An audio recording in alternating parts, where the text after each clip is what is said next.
Mercedes' latest performance in Spa seems to have unveiled an old friend making a return in their garage, the porpoising phenomenon. Since the redesign of their car, Mercedes has been consistently introducing smaller upgrades with a particular surge in new additions after Silverstone. In each race, they brought something new to improve the car, and though these upgrades were not massive, they still showed progress in the redesigned Mercedes. However, at Spa this weekend, Lewis Hamilton encountered a familiar problem that he had hoped never to see again. Can Mercedes hope to reach Red Bull this season? Is the porpoising of the car really that bad among all the improvements they added to it? Stay tuned to find out. Mercedes team boss Toto Wolff has faced the consequences of their unwavering pursuit of a radical, almost side-podless design direction for the past 18 months. The main question now is whether the team can recover from the time they lost due to this approach, considering their track record as the most successful team of the past decade. When the 2022 W13 car was launched, it exuded confidence from a team known for its engineering capabilities. However, throughout the season, Mercedes had to make constant adjustments to address the porpoising issue, which their rivals had already overcome. By the end of the year, the car showed some improvement, although it still exhibited bouncing and unpredictability under braking. Despite the challenges, victories at Interlagos in both the sprint and Grand Prix races indicated that the zero-pod concept had potential once the necessary adjustments were made. Before the start of the new season last March, Mercedes had to confront the uncomfortable reality that their pursuit of the concept had been a mistake. They realized it was a dead end, and the W14 car would not be successful without a complete re-evaluation of their approach. GP Racing captured the team's mood accurately by featuring an image of the W14 being shredded on the cover of their May issue.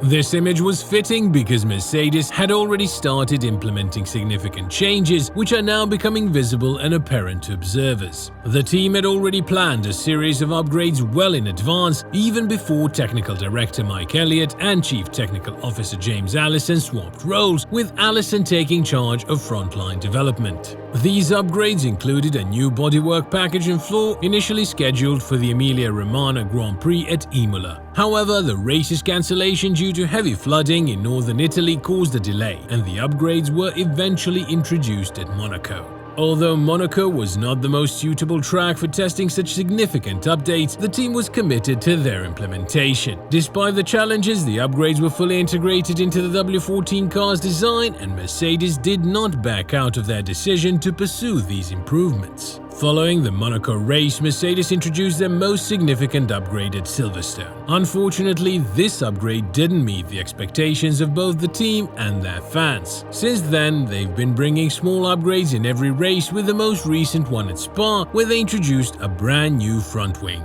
But Hamilton raised some concerns when he reported the presence of an old friend in the car that they had hoped never to see again. Lewis Hamilton observed that the bouncing issue that troubled Mercedes last season had resurfaced during the Spa-Francorchamps race weekend. Despite showing solid race pace, he finished in 4th place during the Belgian Grand Prix. Towards the end of the race, Hamilton made a pit stop on the penultimate lap to secure the fastest lap. However, he struggled to keep up with the Red Bull drivers and Charles Leclerc's Ferrari, who were leading the race. Unfortunately, at the Belgian Grand Prix, both George Russell and Lewis Hamilton reported the return of the dreaded bouncing phenomenon. Hamilton also mentioned experiencing bouncing in the Austrian Grand Prix a few rounds earlier. As a result, concerns about the car resurfaced at the high-speed Belgian circuit. Despite facing challenges with the bouncing issue and struggling to keep up with the frontrunners, the Mercedes duo secured valuable points at Spa. Lewis Hamilton's performance in the race allowed him to narrow the gap to just 1 point behind Fernando Alonso, who currently holds the 3rd position in the Drivers' Championship. After the race, Hamilton admitted that it was relatively uneventful, with not much excitement happening on the track. He faced difficulties with the rear end of the car, and the bouncing issue resurfaced during the weekend, similar to last year's problem.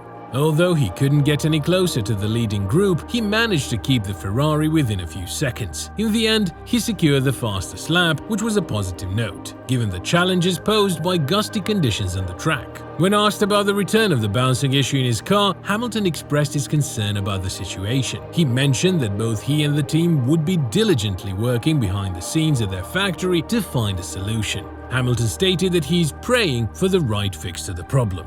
According to Hamilton, the team is not entirely sure why the bouncing has resurfaced, but they plan to analyze the data in the upcoming week to understand the issue better. He emphasized that he knows what he wants and he's eagerly awaiting the day when they can implement the necessary solution to address the bouncing problem. Toto Wolff, the team boss, expressed the urgency to find quick answers regarding the return of the bouncing issue that they thought they had overcome. He revealed that the bouncing problem heavily impacted their performance throughout the weekend, overshadowing their overall performance. Wolff described how the bouncing affected the car on every straight, even causing Lewis Hamilton to lift off the throttle in a corner like Blanchimont, which is normally an easy flat-out section. This bouncing created a vicious circle as it led to overheating tires during braking. He emphasized that the bouncing was the primary limiting factor during the weekend, and it was frustrating for the team to face such difficulties before going on a break for the holidays. Wolff mentioned that in the coming days they would be analyzing the data to gain a better understanding of the issue.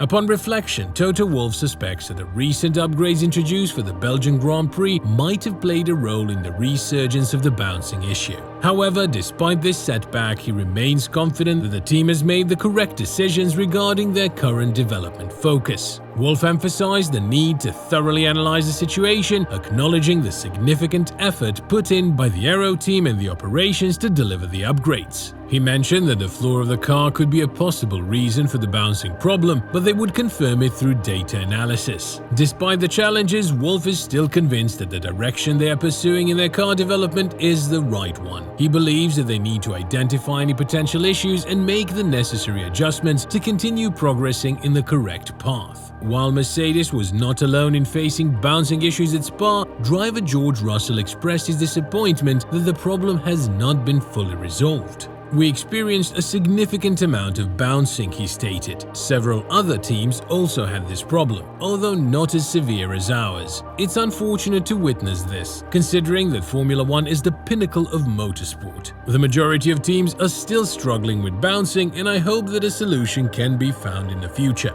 Unlike George Russell's opinion, it seemed that only Mercedes faced porpoising issues during the race. Even Aston Martin, which shares many components with the Mercedes car, did not encounter the same problem.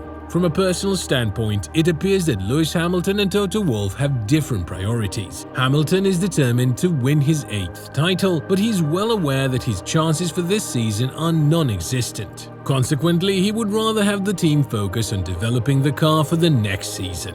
On the other hand, Toto Wolff is more inclined to make improvements to the current season's car. Their different views on the team's development direction create a contrast in their approaches. And let's not forget that after this season ends, Lewis Hamilton is a free agent and he has not signed a contract yet with Mercedes. Can this pose a threat to the contract? Both parties have expressed their desire to collaborate further, but the prolonged delay in announcing a new deal implies there might be a point of contention in the negotiations. A recent rumor suggests that Hamilton is interested in an ambassadorial role with Mercedes as a brand once his F1 career comes to an end. Lewis Hamilton has achieved remarkable success in his F1 career, setting records and becoming the most successful driver ever. A unique aspect of his achievement is that he accomplished them all with Mercedes power. From his early days as a McLaren Mercedes driver, the team has provided him with engines and eventually became his entire team, leading to his domination of the sport. Given this strong association with Mercedes, the idea that the powers that be would not be interested in having him as a brand ambassador doesn't make much sense.